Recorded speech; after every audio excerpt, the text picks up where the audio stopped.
with the name of Allah Almighty.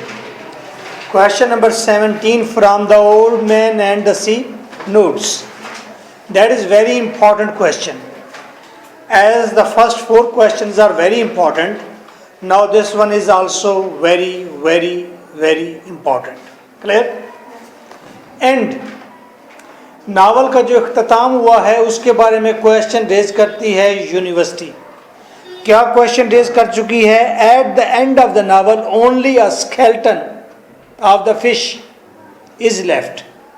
Novel के and पर big fish का सिर्फ स्केलेटन बच गया, उसका पिंजर बच गया सिर्फ.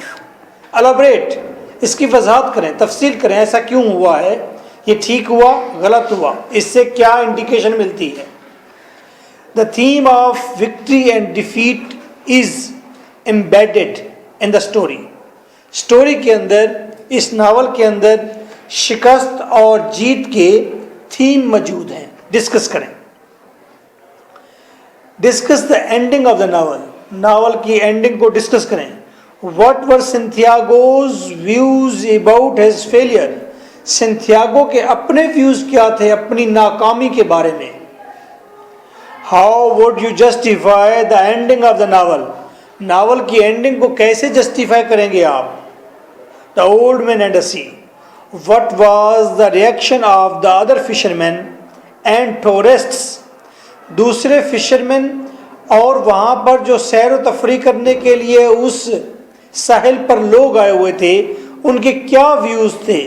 When they saw the skeleton of the marlin, जब उन्होंने बड़ी मार्लिन के ढांचे को देखा तो सियाहों के और दूसरे फिशरमैन के क्या व्यूज थे. Reaction of their fishermen, tied to the old man skiff. वो ढांचा स्केलेटन जो ओल्ड मैन की कश्ती के साथ बंधा हुआ था, ओल्ड मैन की बोट के साथ बंधे हुए उस स्केलेटन को देखकर सियाहों ने कहा, क्या कहा, फिशरमैन ने क्या कहा. What type of impression you seek from the end of the novel? Novel के एंड से आप क्या इंप्रेशन गैदर करते हैं, आप क्या फीलिंग्स गेन करते हैं. Answer. By the time he reaches his hometown हवाना, जिस वक्त वो अपने घर, अपने टाउन हवाना में पहुंचा. हवाना is the name of a town. There is nothing left of the big fish. उस बड़ी फिश का कुछ भी बाकी ना बचा था, except its own skeleton, सिवाय उसके अपने ढांचे के. Although the skeleton of giant marlin, गो के जेंट मार्लिन, जिन जैसी बड़ी मार्लिन का स्केलेटन, गो के इज द एविडेंस, गो के ये सबूत है, of is being a slave, कि ओल्ड मैन बदबख्त है. ये स्केलेटन इस चीज का सबूत देता है कि ओल्ड मैन बदबख्त है.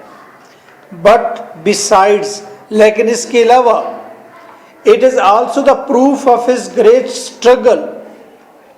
ये सबूत है उसकी ग्रेट स्ट्रगल का. ढांचे को देखकर अब ये तो पता चला ना कि वाकई ओल्ड मैन ने समंदर में 2 दिन 2 रातें कोशिश की है, स्ट्रगल की है.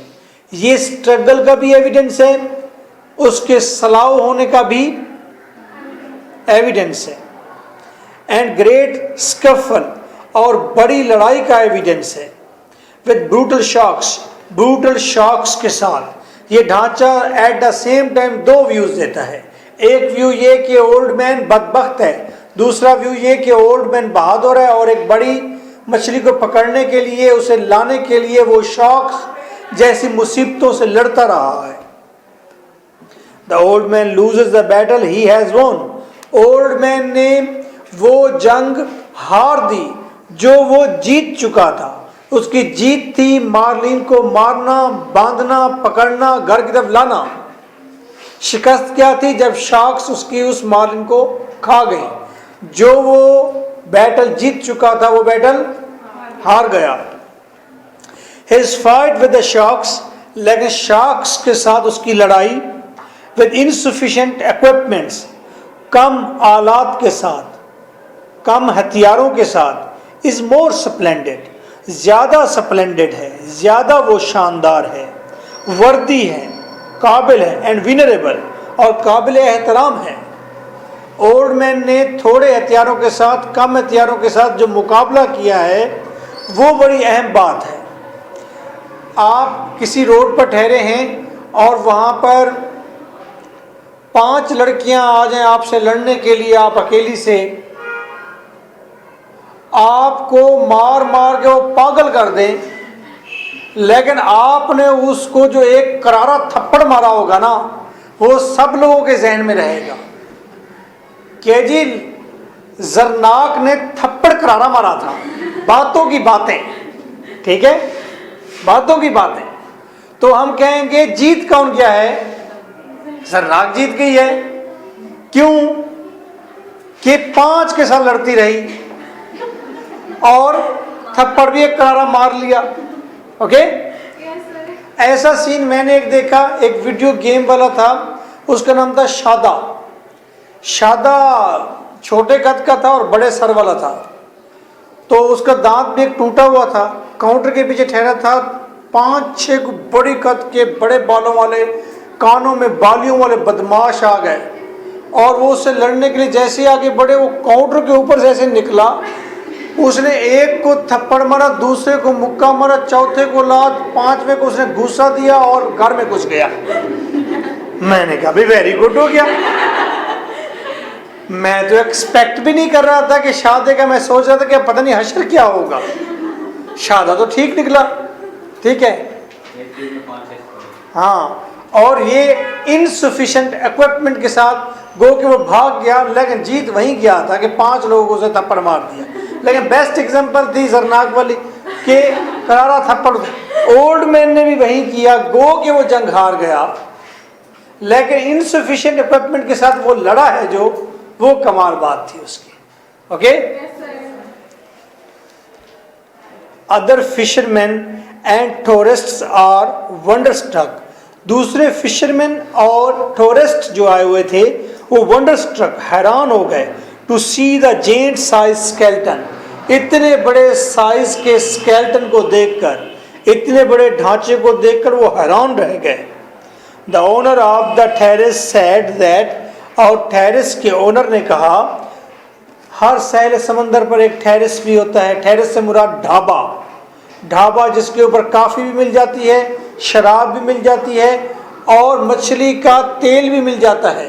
ओल्ड मैन मछली का तेल वहाँ पर पीता था और मछली का तेल वहाँ पर फ्री होता है। ओके, तो टेरेस का जो मालिक था उसने भी कहा, never had such a huge fish been seen as hooked by Santiago. Santiago ने जितनी बड़ी मछली पकड़ी है, इतनी बड़ी मछली तो पहले हमने कभी भी नहीं देखी। द बॉय, लड़के ने क्या कहा, Manolin is also happy. Manolin भी बहुत ज्यादा खुश था। In the end when the old man complains his bad luck, और आखिर में जब ओल्ड मैन ने अपने बैड लक का इजहार किया कि वो बदकिस्मत है, तो मैनोलिन ने क्या कहा, अच्छा, तो ओल्ड मैन ने कहा, कैसे कहा, no I am not lucky, I am not lucky any more. End पर उसने कहा था ओल्ड मैन ने, मैं खुशकिस्मत नहीं, मैं मजीद खुशकिस्मत नहीं रहा। तो ये ओल्ड मैन के व्यूज थे अपनी शिकस्त के बारे में। Manolin becomes a message of hope by saying, और मैनोलिन फिर उम्मीद का मैसेज बन गया जब उसने ये कहा, मैनोलिन ने, the hell with luck, I will bring the luck with me, कि किस्मत की ऐसी की तैसी, किस्मत तो मैं अपने साथ घसीट कर ले आऊँगा। ये डिटर्मिनेशन है, फॉर्टिट्यूड है, एक नौजवान का अज़म है और ये हौसला देने वाली बात है। This makes the old man again an adventurous lion, और इस चीज़ ने ओल्ड मैन को दोबारा एक बड़े बड़े कारनामे सरंजाम देने वाला शेर बना दिया। ठीक है, देखो देखो कौन आया, शेर आया, शेर आया।